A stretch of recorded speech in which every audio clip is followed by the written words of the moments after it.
자, 이제 신명기 말씀을 다 마치고 오늘부터 우리는 시편 묵상을 시작합니다. 오늘 우리가 묵상할 시편은 103편입니다.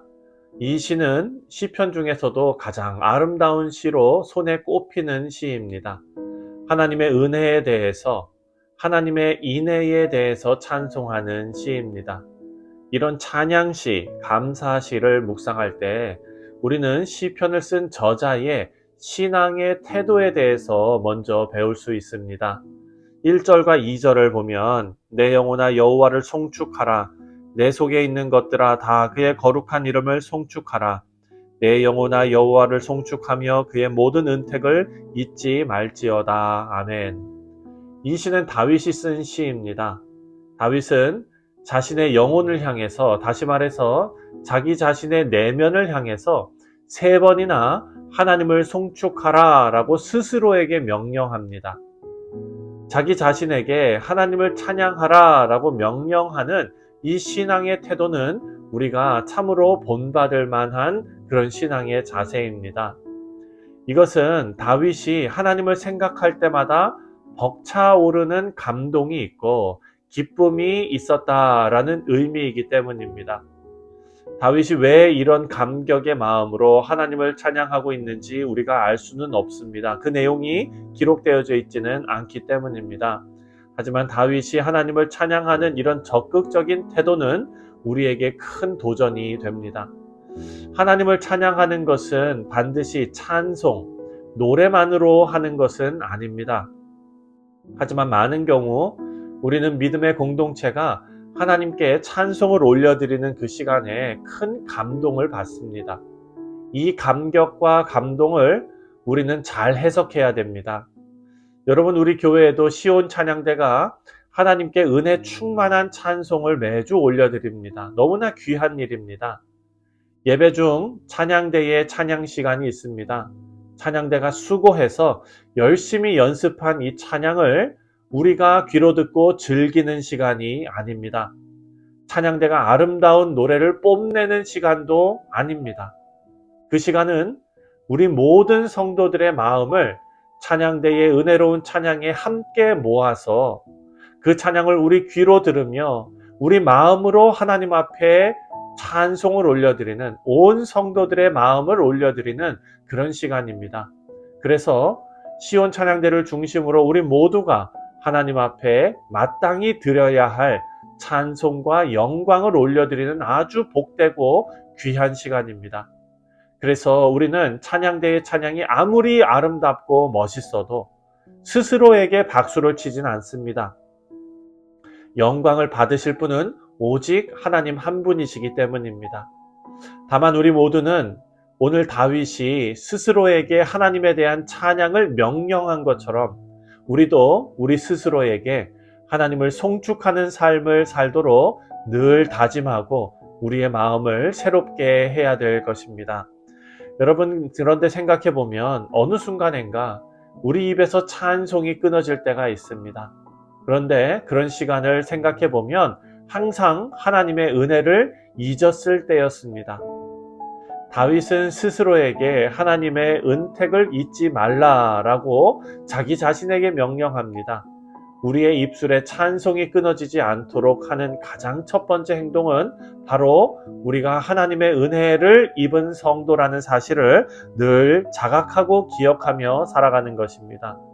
우리가 묵상한 신명기 말씀은 이스라엘 백성들에게 하나님을 기억하고 하나님의 은혜를 기억하라 라고 명령합니다.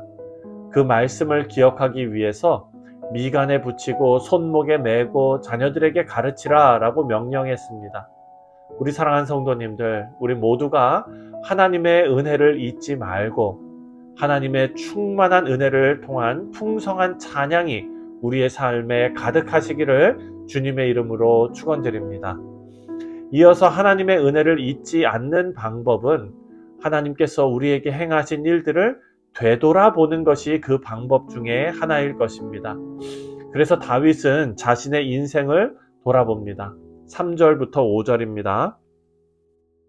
그가 내 모든 죄악을 사하시며 내 모든 병을 고치시며 내 생명을 파멸에서 속량하시고 인자와 긍휼로 관을 씌우시며 좋은 것으로 내 소원을 만족해 하사 내 청춘을 독수리같이 새롭게 하시는도다. 아멘. 하나님께서 우리의 죄를 다 사하셨습니다. 죄로 인해 파생한 모든 질병을 고치시고 우리 생명을 파멸에서 구하셨고 우리에게 긍휼로 관을 씌우셨습니다. 우리에게 좋은 것을 주시고 우리의 소원을 만족시키시고 우리를 독수리와 같이 새롭게 하신다. 내 청춘을 독수리같이 새롭게 하시는도다. 이렇게 말씀합니다. 여러분, 이것은 하나님께서 우리를 구원하신 일을 기억하면서 하나님의 은혜를 생각하는 내용입니다. 이 내용에서 우리가 생각할 수 있는 것은 우리의 생명을 파멸에서 속량하신 내용입니다. 이 성경에 나오는 파멸이라는 것은 함정이라는 의미를 가지고 있고 구덩이, 무덤 이런 뜻을 갖고 있습니다. 특히 여기서는 죽음이나 사망을 의미하는 단어로 쓰였습니다. 우리가 이제까지 묵상한 신명기 말씀을 보면 하나님께서 이스라엘 백성들에게 주신 율법을 우리가 생각할 수 있습니다. 그 율법을 보면 자기의 친족이 어려움이나 위험에 처했을 때 우리 자신이 도와주고 구해줘야 할 의무가 그들에게 있었습니다. 아브라함이 자기 조카를 구하는 일, 또 이스라엘 형제를 위해 싸우는 일, 이 모든 것이 여기에 속합니다.